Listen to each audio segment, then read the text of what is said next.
A gente vai seguir falando sobre a guerra e vamos falar também sobre as questões aqui do Brasil. A gente recebe a professora de História Árabe da USP, Arlene Clemecha. Seja muito bem-vinda ao ICL mais uma vez. Sempre bom conversar contigo, professora. Bom dia.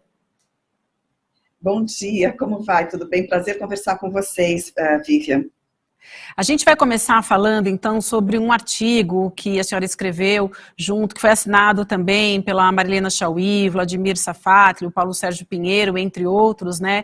Um artigo na Folha de São Paulo, Ter Coragem para Evitar o Pior. Eu vou até ler um trechinho aqui que eu gostaria de falar sobre esse tema contigo, mas vocês comentam ali que a tolerância da comunidade internacional com o desrespeito por Israel, dos compromissos assumidos, permitiu que ali se consolidasse um regime de apartheid contra os palestinos, com o intuito de manter a dominação de um único grupo étnico e nacional. E aí segue mais adiante, falando que nesse momento é incontornável enfrentar corajosamente o problema que afeta o mundo inteiro.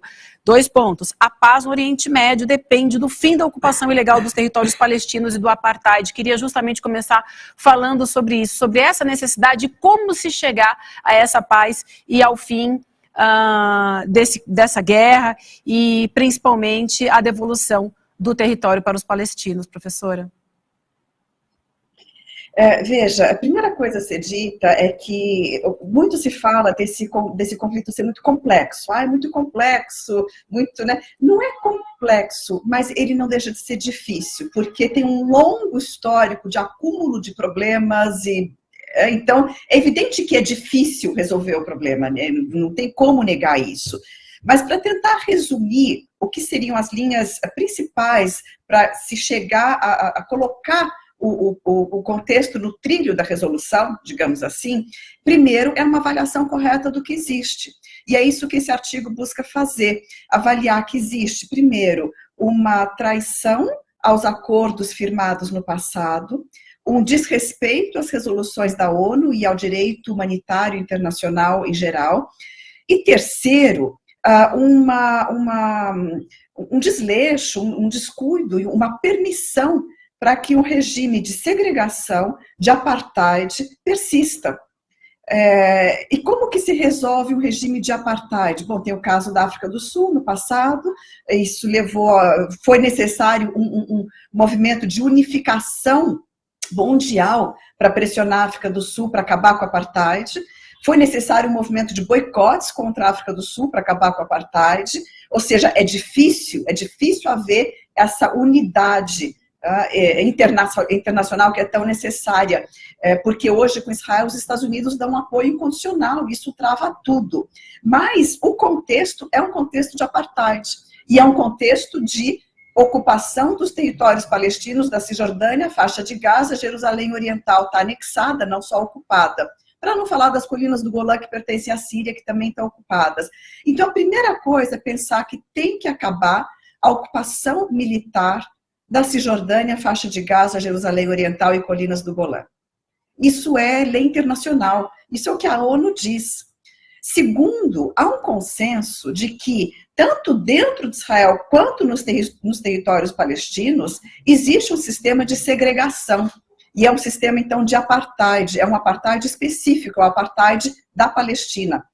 Existem bantustões, ou seja, bolsões territoriais, de onde as pessoas têm muita dificuldade de entrar e sair. Acho que a Heloísa está vivendo isso hoje lá na Cisjordânia. E a faixa de Gaza não só é uma espécie de bantustão, é uma verdadeira prisão a céu aberto, é um gueto fechado, murado, completamente controlado de fora por Israel, como a gente está vendo agora, a capacidade de matar 5.000 pessoas em 14 dias é algo que ultrapassa completamente a racionalidade, e que só é possível porque houve todo um processo de aceitação dessa situação irregular. A lei internacional está aí, basta seguir lei internacional, Nações Unidas, direitos humanos, que você tenha o trilho, né? Se aponta para a resolução. Agora, o difícil é juntar toda a pressão da comunidade internacional, lideranças, foros multilaterais, exigindo que seja respeitado a lei internacional e os direitos humanos. Professora, A senhora falou de uma certa normalização desse absurdo, dessa barbárie que a gente assiste diariamente. Eu trouxe aqui no começo da minha participação a lembrança da intifada, quer dizer, eram crianças jogando pedras contra tanques e blindados israelenses. E a partir dali é que se criou o Hamas. O Hamas não existe desde o começo da história da Palestina e da ocupação de Israel naquelas terras. Mas o que dificulta também é uma pressão feita por parte da comunidade judaica de tentar estabelecer isso que nós estamos vendo como se fosse uma guerra da civilização contra a barbárie. Eu queria trazer um exemplo bem objetivo aqui, de um movimento chamado Stand With Us. O André Last, ele é uma espécie de porta-voz deste movimento. Esse movimento tem sede em Los Angeles, eu fui lá procurar, então ele é internacional. E ele afirma o seguinte, o André é o porta-voz deste movimento aqui no Brasil. É um movimento de lobby israelense, usando a palavra bem clara.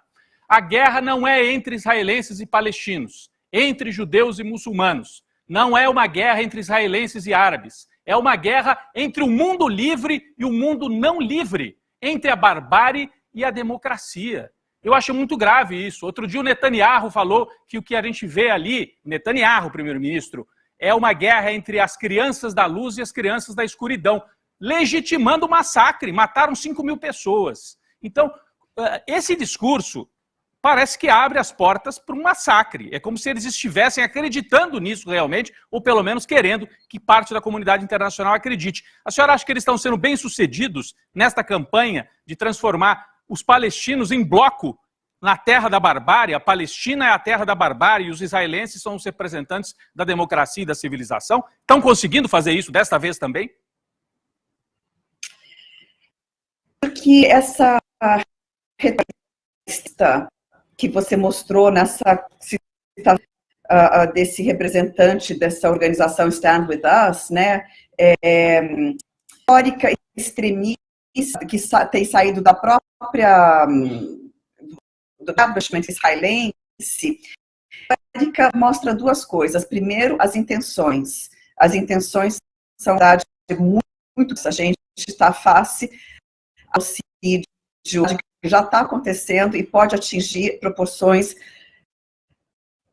que, assim, não tem nem a descrever. Tá? Então, a gente está diante de um momento muito, muito delicado. Essa retórica mostra que, através da desumanização do palestino, se quer justificar e tornar aceitável esse genocídio, essa segunda Nakba, uma segunda expulsão dos palestinos, agora da faixa de Gaza. Veja, a faixa de Gaza não é que não tem nada que interesse, tem gás natural no mar. A área marítima, né, da faixa de Gaza tem gás natural, então tem também algum interesse econômico possível nesse cálculo todo, para além da própria lógica expansionista israelense que existe há décadas. Então esse é um momento muito sensível, é um momento de muita atenção para o que está acontecendo. Mas a segunda coisa que essa retórica extremista e infundada, né, assim, de tentar mostrar algo como civilização contra a barbárie, como se aqueles que estão matando 5.000 pessoas pudessem ser comparáveis à civilização. Gente, que civilização é essa?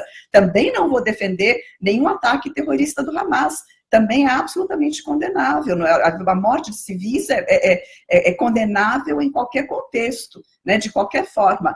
Mas querer dizer que esse ataque que matou 5.000 pessoas em 2 semanas se representa a civilização? Opa, peraí, será que acham que as pessoas são, né, não sei, não conseguem enxergar? E aí é que eu quero chegar.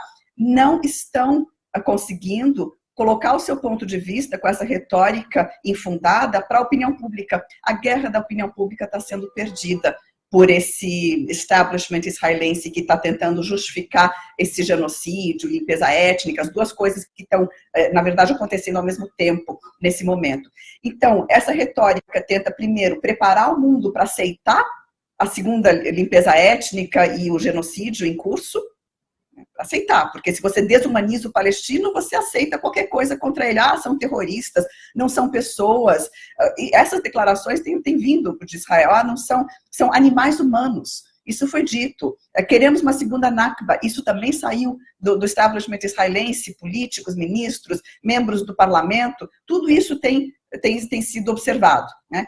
Agora, no campo da guerra da narrativa, estão perdendo claramente, o mundo está enxergando, as pessoas comuns estão vendo o que está acontecendo. Mas onde é que conseguem efeitos? Só para finalizar, conseguem manter o apoio das grandes potências. Essa aqui é a chave. Com esse apoio das grandes potências, o processo está indo adiante, né? O ataque está indo adiante, isso é inaceitável. Desculpa, pode falar. Imagina, o William tem uma pergunta para fazer, né, William? Só para a gente encerrar, professora, em 2 minutinhos, eu queria só ouvir a senhora sobre essa visibilidade da guerra. A gente estava falando agora que nas redes sociais, por exemplo, a gente já não tem mais atenção sobre esse conflito. O conflito já assumiu desse interesse. Aos poucos vai sumir da imprensa também, né? É uma coisa que deve acontecer, como aconteceu com a guerra do Iêmen, por exemplo, que ninguém mais fala, acontece desde 2014. O que falta para a gente olhar com mais frequência para esse conflito, já que é um conflito que não é novo, né? Esse ato terrorista do Hamas, eu faço esse reforço de que a senhora fez agora, que foi um ato terrorista contra civis que o Hamas promoveu em Israel, trouxe visibilidade para esse conflito que já é muito longo. Como é que a gente pode olhar mais vezes e mais de próximo a esse conflito, professora?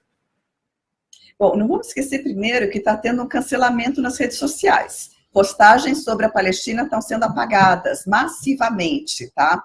Então, também isso é um indício de que o establishment, os poderes, estão querendo silenciar e ocultar o que está acontecendo. Segundo, é verdade, acontece isso, as pessoas normalizam. E essa guerra tem todos os indícios de que pode, aliás, já começou a transbordar as fronteiras da Palestina, envolvendo o Hezbollah no Líbano, os Estados Unidos se aproximando disso tudo, mísseis lançados do Iêmen foram interceptados pelos Estados Unidos e provavelmente estavam direcionados a Israel. Tem muitos indícios de um transbordamento desse conflito. Se isso virando um conflito regional, será uma destruição vista, como vimos na Síria, como vimos em outros casos, e ao redor do mundo, não só no Oriente Médio, e as pessoas perdem realmente, se normaliza, já está sendo normalizado. E outra coisa que você apontou bem, esse ataque do Hamas, esse ataque terrorista, né, ele trouxe atenção para um contexto que estava normalizado. E o mundo, e aí é que está o tema. A questão da Palestina, ela precisa ser resolvida, porque é um eixo de uma conflitividade mundial muito instável, que pode trazer potenciais conflitos graves envolvendo potências mundiais. O mundo precisa resolver isso. E, mais uma vez, reitero, o caminho para resolver é simples, não é fácil, mas é simples, é evidente. Só para, professor, agora para encerrar mesmo, uma correção, né, que aqui antes da senhora entrar, eu falei da intifada de 87 e usei o termo equivocadamente, né? Intifada não tem nada a ver com infância, né? A senhora mandou aqui gentilmente a correção aqui de forma privada, mas então intifada significa rebelião, não é isso? Só para deixar bem claro, a intifada que vem lá de 87, né? É um levante. Mas você explicou muito corretamente, porque a primeira intifada foi uma intifada da sociedade civil, de greves, resistência não violenta, e naquele contexto surgiu Hamas. E depois tem todo o desenvolvimento posterior. Mas a descrição do evento foi correta, só a palavra. Mas as palavras são importantes. Eu agradeço a senhora por fazer a correção também. Muito obrigado. E obrigado pela presença sempre iluminando aqui as nossas manhãs, né, Vivian? Obrigado, professora. Obrigada, professora. Tenha um bom dia. Até uma nova oportunidade.